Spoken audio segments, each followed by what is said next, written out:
Hey guys, for today's video, I'll be sharing with you how I get ready for bed. And yes, I love wearing makeup, but taking it all off at the end of the day is so satisfying. So here are the skincare products that I use to recharge and restore my skin. First off, I put my hair up since I don't wash my hair at night.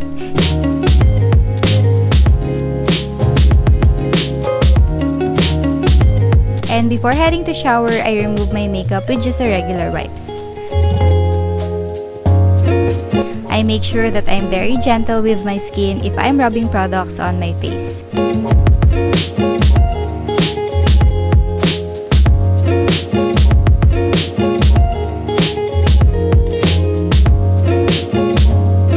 Now I will be skipping this part of course, and let's proceed to the next step. Before applying my skincare products, let's not forget to take care also of our oral health.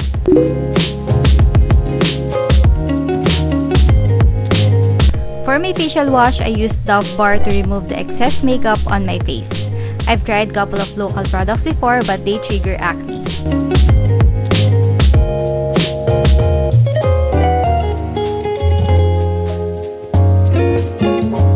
Also, aside from being hiyang with the product, this doesn't leave my face stretched and dry after washing.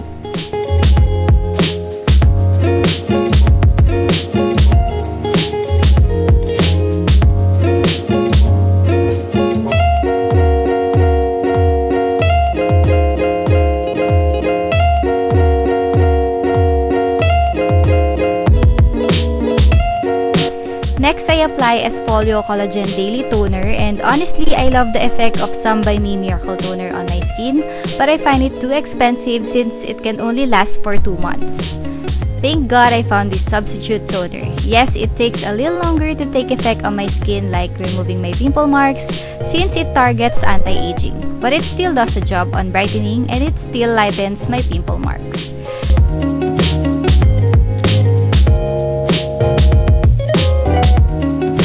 This is an extra step before going to bed since I'm testing out this product. I use the B10 Vitamin Tone-Up Cream to lighten some spots on my underarm.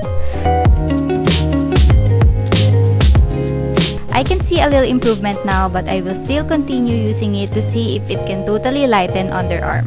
You will see me recommend them in my future videos if this one is effective.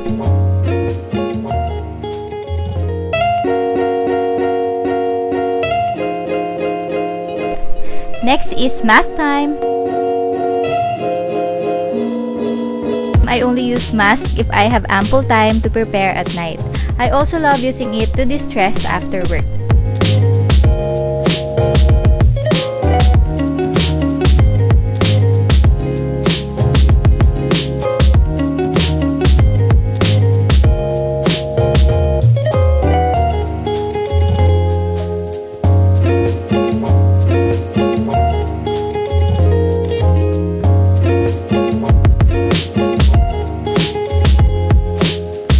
Now I'll just leave this for 10 to 15 minutes and watch my favorite YouTubers.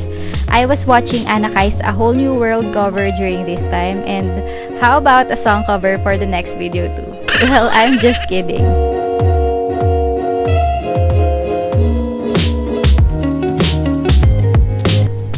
After 15 minutes, it's time to remove the mask and massage the remaining essence on your face down to your neck. Yes, never forget the neck area because it ages too. Well, it ages faster.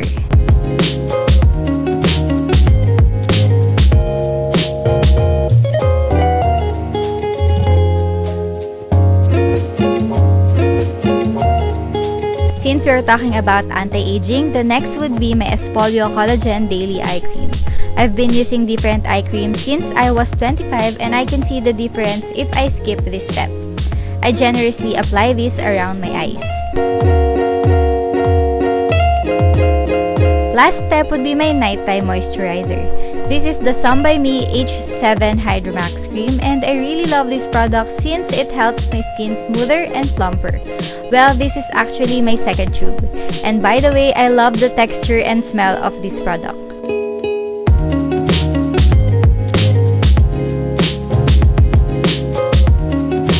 I might be testing out other skincare products in the future, but I know that this will remain as my holy grail moisturizer.